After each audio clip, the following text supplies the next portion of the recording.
My name is Lirato. I'm very excited about going to Kasi so I can discover my roots. People are always saying, Lirato, you're such a snob. But I'm actually not. It's not my fault I'm drop-dead gorgeous.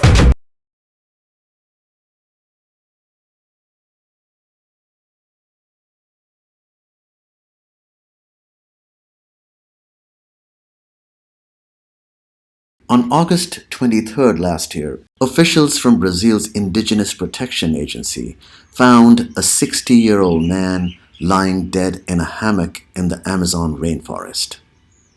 According to the New York Times, they were witnessing the first recorded disappearance of an uncontacted tribe in the country's history. With his death, an entire culture vanished, answers to thousands of questions, keys to a vast mythology. Very few of us are aware of this, or that the largest uncontacted tribe in Brazil is at risk of annihilation because of illegal tin mining.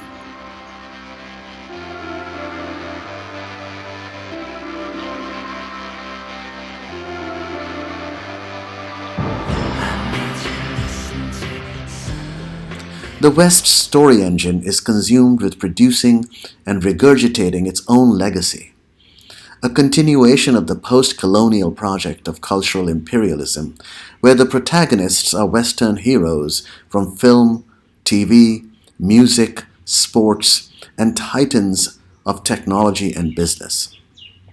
Most of its themes are tired, its formats cliched, and its franchises anodyne and fraying at the edges. Hollywood, in particular, is steeped in a crisis of the imagination, brought about by arrogance, ignorance, laziness, risk aversion, and an appalling record of inclusion. For anyone doubting the veracity of this statement, please read the UCLA Hollywood Diversity Report for 2023. It'll make you weep.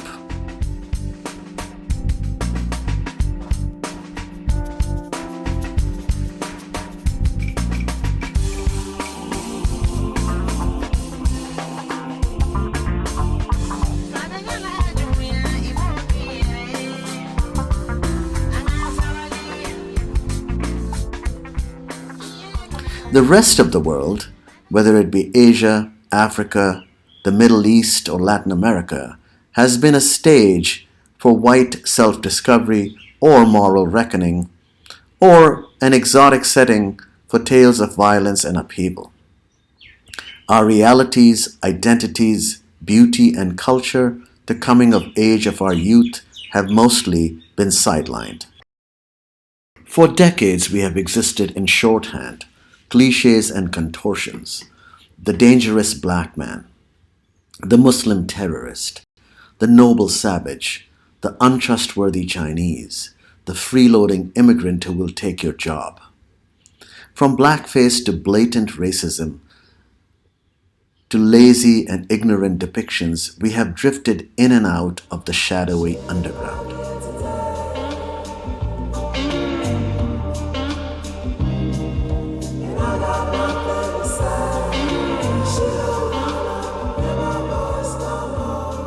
When I first joined MTV in 1995, I was shocked to discover the arrogance of some of its executives who believed that Western pop music was the default music of the world. And it was true at the time. Wherever you grew up, in India or South Africa, you probably knew Madonna and Michael Jackson. But the West paid little attention to our music, as if it did not exist. Before social media, we were mute and invisible. I spent my career trying to change that and bring the thrill and color of the rest of the world to the West. Even as American media companies, having saturated their own markets, look to expand internationally, entire swatches of humanity, roughly 4 billion people, or half of the world's population, is excluded, underrepresented, or caricatured in storytelling.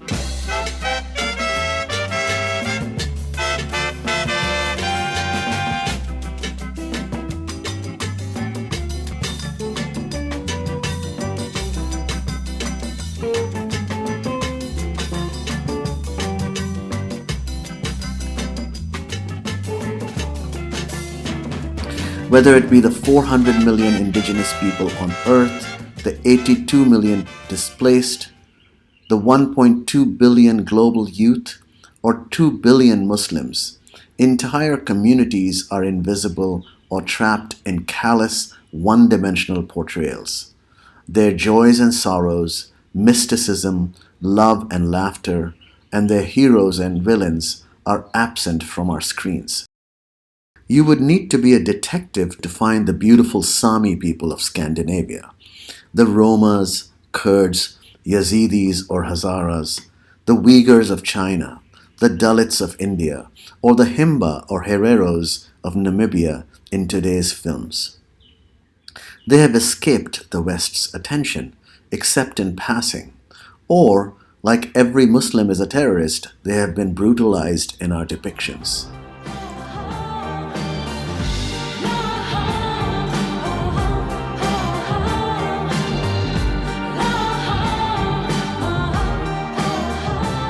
The vanishing world hasn't been given its due either. 200 plant and animal species die every day, never to return. Sometimes I see Tasmanian tigers in my dreams, and ghosts of mysterious starlings flickering like green flames on a long-gone Sigillaria tree in a documentary made by nobody. Dozen languages disappear annually, and civilizations die with them. Imagine a series in Sanskrit or Sumerian and the unique worlds it would reveal. Yet, more than 80% of the films made every year are in English, the dominant language of empire. So, what do these tragic and random facts add up to? There is an unseen, unheard, inarticulate world out there, another Earth, a rich and fascinating one whose untold stories would add beauty, variety, depth, and magic to the narrative of our times. It would correct the inequity of voice and the crisis of imagination crippling our industry. It would bring diversity of thought to our decision making.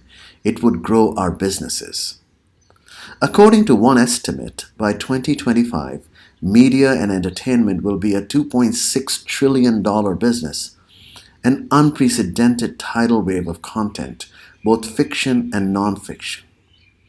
And with the rapid proliferation of streaming, broadband, digital technology, and AI, the stories we produce today will live on forever, and the biases they contain, if not corrected, will multiply.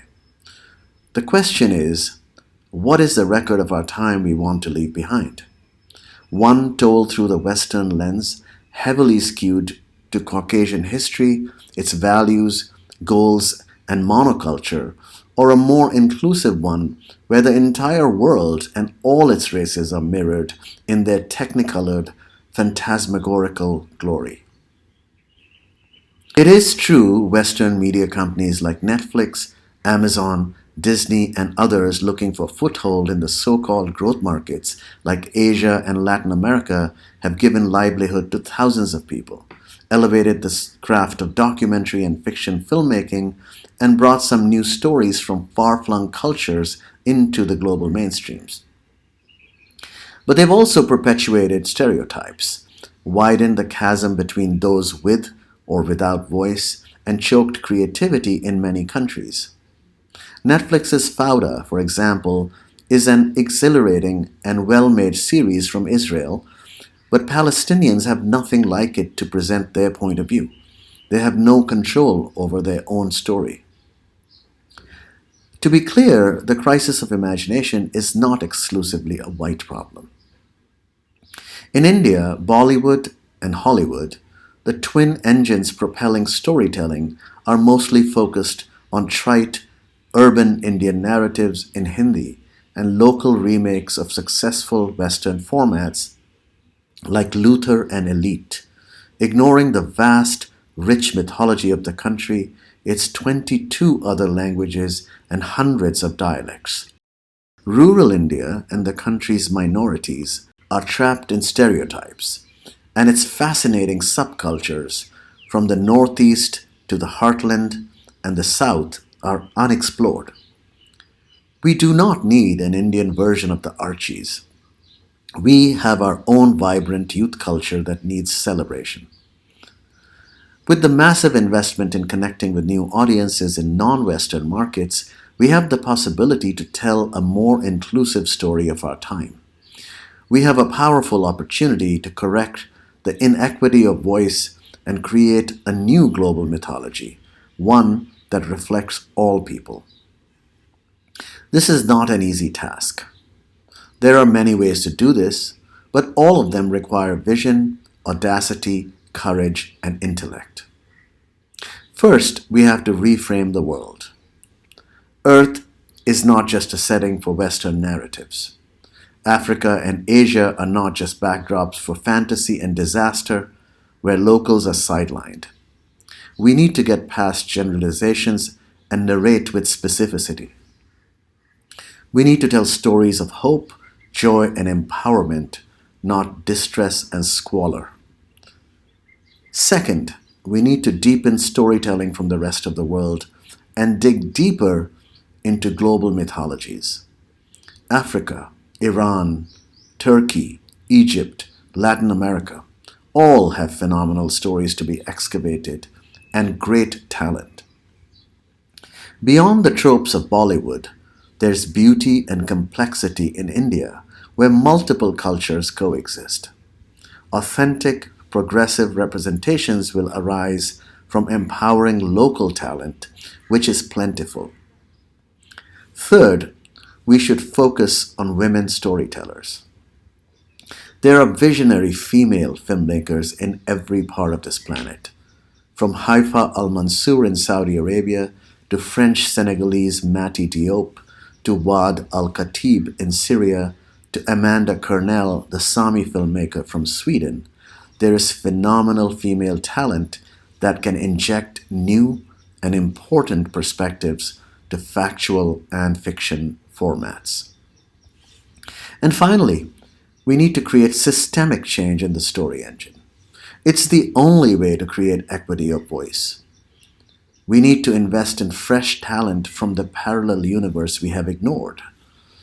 If most of our writers are white men from Dartmouth or Goldsmith, we will continue perpetuating a monoculture starved of risk-taking, boldness, and new blood. We should filter projects through the lens of equity of voice. As much as the world adores Phoebe Waller-Bridge, Harry and Meghan, and J.J. Abrams, perhaps the multi-million-dollar deals the streamers have given them, essentially for doing nothing, could have been invested in diverse talent that is hungry for investment, urgently trying to tell untold stories from unseen places.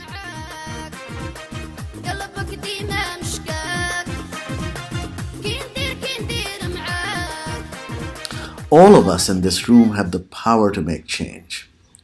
Whether it is to hire new writers, directors, cinematographers, or actors, commission new projects, distribute a new documentary, or even champion a new idea. All of us can use our influence to connect the content ecosystem to the urgent realities of our time and create a more inclusive story engine. Recent successes in fiction and documentary projects from India and other developing markets have proven that audiences, critics, and juries are ready for a change, ready for the strange and unknown, ready to be surprised and delighted, shocked and inspired by the new. Filmmakers from this other world are some of the best. The state of the craft in our countries is advanced and evolving.